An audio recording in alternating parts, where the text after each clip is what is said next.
Murcie, dans le sud de l'Espagne. Voilà 3 ans qu'Inès Madrigal se bat pour connaître le secret de ses origines. Pour mener cette croisade, cette fonctionnaire de 45 ans a créé une association dont fait partie son amie Isabelle. Toutes les deux sont des bébés volés. Viens Isabelle, je vais te montrer les photos.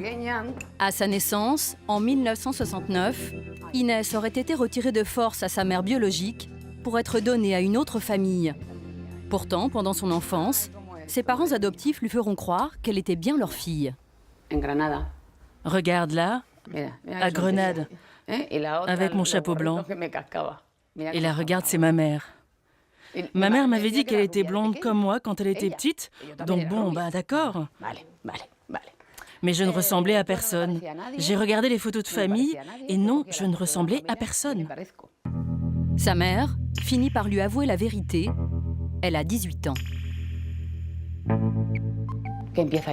Là, elle commence à avoir les larmes aux yeux. Elle me dit qu'elle me révélera quelque chose de très important lorsque j'aurai 20 ans.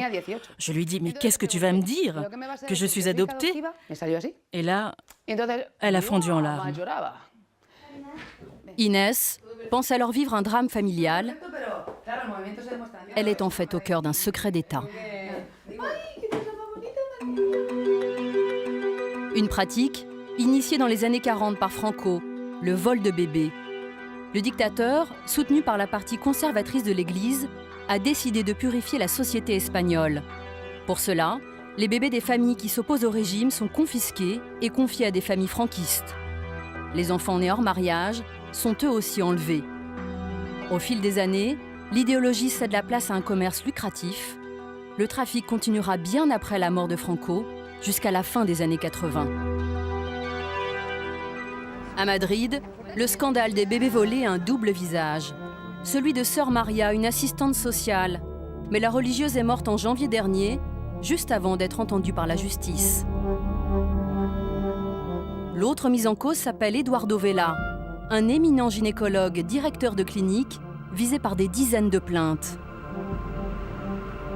Le docteur Vela, un nom désormais connu dans toute l'Espagne, un nom que n'a pas oublié Soledad Monzón. Avec son conjoint, elle a accepté de revenir devant cet hôpital où elle a accouché en janvier 1980. Ça me rappelle vraiment des mauvais souvenirs. À l'époque, Soledad est une jeune célibataire de 18 ans. Elle a l'intention d'élever seule son premier fils. Ils m'ont dit qu'il fallait appeler mon mari. J'ai répondu que j'étais fille-mère. Une femme a dit qu'il fallait en aviser le docteur Vela. C'était la première fois que j'entendais ce nom. Après, je n'ai plus jamais revu mon fils. Le bébé se porte bien, mais subitement, il est déclaré mort. Soledad se met à douter, mais choisit de se taire. Pourquoi n'avez-vous rien dit ? D'abord, je n'ai rien dit à ma famille, parce qu'ils auraient pu croire que je perdais la tête, que je ne surmontais pas la mort de mon fils. Et puis vous pensez que si j'avais été à la police, ils auraient cru une fille de 18 ans qui dit « Je crois qu'on m'a volé mon fils ». Son intime conviction restera secrète pendant 30 ans. Jusqu'en 2010, lorsque les premières plaintes pour enlèvement d'enfants sont déposées. Soledad réunit alors des pièces très troublantes, pas moins de 3 actes de décès de son fils. Ici, c'est écrit qu'il est mort 5 minutes après sa naissance. Et ils mettent que c'est un monstre. Mais moi, je l'ai vu, et ce n'était pas un monstre. Dans un deuxième document officiel, Soledad aurait accouché d'un enfant mort-né. Et puis, dans un troisième, le bébé serait décédé d'un arrêt cardiaque. Elle porte plainte à son tour. Contre toute attente, son affaire sera classée sans suite. Il faut être fou, non, pour qu'un procureur classe une plainte avec 3 causes de mort différentes. Ils disent qu'ils l'ont classée parce que l'enfant est mort. Mais mon fils, il est mort ou il est vivant? Une question qui hante Soledad depuis maintenant 34 ans.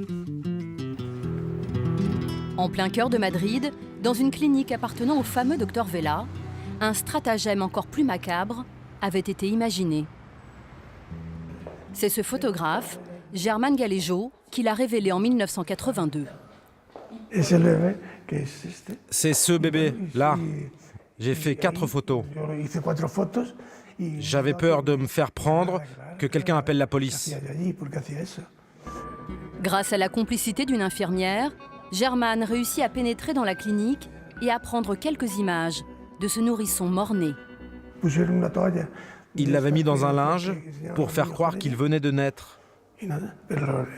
Alors que ça devait faire des mois que ce petit était là.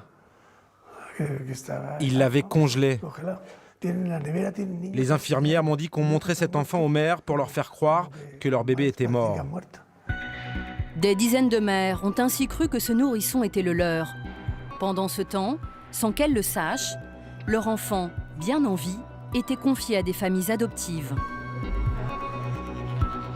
Suite à la parution de ces photos, le docteur Vela décidera de fermer sa clinique. Il y a peu, ce genre d'émission consacrée aux bébés volés aurait été inimaginable. Mais depuis la parution en 2010 d'un article qui a révélé l'affaire, c'est le grand déballage. Soledad Arroyo, présentatrice sur Antena 13, a réalisé un documentaire sur les bébés volés. Elle a été l'une des toutes premières journalistes à déterrer les fantômes du franquisme. Toute cette histoire est liée au franquisme et personne n'a envie de remuer le passé. Les gens préfèrent laisser les choses en place et ne pas y toucher. Ça a été très dur de convaincre la société espagnole, mais aussi les grands médias, qu'il s'agissait d'un passé finalement pas si éloigné que ça. Ce jour-là, lors de cette émission, elle retrouve Inès Madrigal, celle qui cherche ses parents biologiques. La jeune femme est montée à Madrid pour un rendez-vous capital. Inès fait partie des milliers d'Espagnols à avoir intenté une action en justice. Aujourd'hui, elle retrouve dans un hôtel un témoin clé, sa mère adoptive. Comment vas-tu? Moi très bien, et toi? Demain, cette dame de 90 ans devra se présenter devant un juge d'instruction. Elle sera confrontée à celui qui lui a donné sa fille, le docteur Vela, toujours lui. C'est bon, j'ai eu l'autorisation. Pour faire quoi, maman? Ah, l'avocat t'a donné l'autorisation. Pour filer un coup de béquille. À Vela? Oui, au docteur. Ah, très bien. En 1969, cette femme et son mari, très catholiques, étaient bénévoles dans un couvent. En remerciement de leur dévouement, le docteur Vela leur offre un enfant, Inès. Il voulait que je simule une grossesse factice. Il me disait, fais semblant d'être fatigué. Et quand tu parles à quelqu'un, mets ta main devant la bouche, comme si tu avais des nausées. À 46 ans, cette femme stérile désire à tout prix un enfant. Elle accepte alors le cadeau du médecin. Et comment j'étais, moi, quand j'étais petite? Un asticot, c'est simple, elle tenait dans mes mains.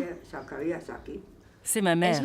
Donc même si je retrouve ma mère biologique, elle sera toujours ma mère. Elle continuera à l'être jusqu'à la mort, jusqu'à ce que moi je meure. Et moi, je serais très contente qu'elle retrouve sa mère. Ça ne me dérangerait pas. Tout ce que je fais moi, c'est pour savoir d'où je viens. Demain, les deux femmes espèrent en savoir un peu plus sur leur histoire. Au tribunal de Madrid, c'est l'effervescence. L'affaire d'Inès passionne les médias de tout le pays. Les journalistes attendent avec impatience l'homme qui détient peut-être la clé de toute l'énigme, le docteur Vela. Caché derrière sa pochette bleue, c'est ce vieux monsieur de 82 ans. Docteur Vela, vous allez dire à Inès qui est sa mère biologique? Pourquoi vous gardez secret le nom de la mère biologique?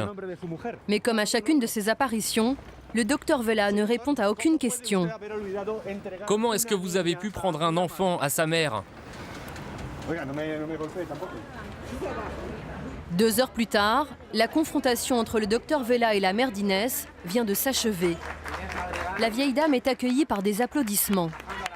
C'est la seule mère adoptive à avoir osé dénoncer le scandale des bébés volés. Comment vous sentez-vous? Je vais bien, ça va. Qu'est-ce que vous avez ressenti en voyant le docteur Vela? Vous savez, je ne l'avais pas vu depuis longtemps, mais de toute façon, il a tout nié. Le docteur Vela fuit les médias. Il n'a rien dit non plus à la justice. Nous sommes parvenus à le retrouver dans les beaux quartiers de la capitale. Le vieil homme, gynécologue, exerce toujours. Nous avons pris rendez-vous pour une consultation. Bonjour. L'épouse du gynécologue nous fait entrer. Le couple nous réserve un accueil chaleureux. Le docteur Vela nous montre même avec fierté la photo de ses petits-enfants. Regarde, elle va t'amener le cadre. Emily. Regarde. 20 petits-enfants. Ils ont quel âge? Oh, il y a tous les âges. Le ton est nettement moins cordial lorsque nous nous annonçons comme journalistes. Tu es journaliste? Oui. On dit que vous dirigez un trafic de bébés volés. Tu sais ce que c'est, le secret médical? Oui, je sais très bien ce que c'est. Mais vous savez, les gens disent que vous étiez à la tête d'un trafic. Qu'est-ce que vous en savez réellement? Vous savez qu'il y avait un trafic? Il n'y en a pas.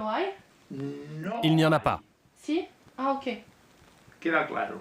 Il n'y a aucun trafic. Mais alors, d'où vient Inès Madrigal? Il admet finalement à demi-mot avoir offert Inès à sa mère. Elle dit que vous l'auriez offerte à sa maman. Oui, mais elle dit aussi qu'elle ne m'a rien payé. Elle pense que vous l'auriez volée pour la remettre à sa mère. C'est ce que dit la mère. Moi, je l'aurais volée pour la donner? Pour la donner? Tu comprends ce que tu dis? La voler pour la donner ensuite? J'aurais fait ça? Tu sais, moi j'ai la conscience tranquille. Le docteur Vela brandit son crucifix. Lui, c'est mon Seigneur. Je l'appelle mon frère. Sa mère, la Vierge Marie, c'est ma mère. Mis en cause dans une trentaine d'affaires, le docteur Vela n'a jamais été condamné. Pour le moment, en Espagne, aucun médecin, aucun religieux n'a été reconnu coupable dans une affaire de bébé volé.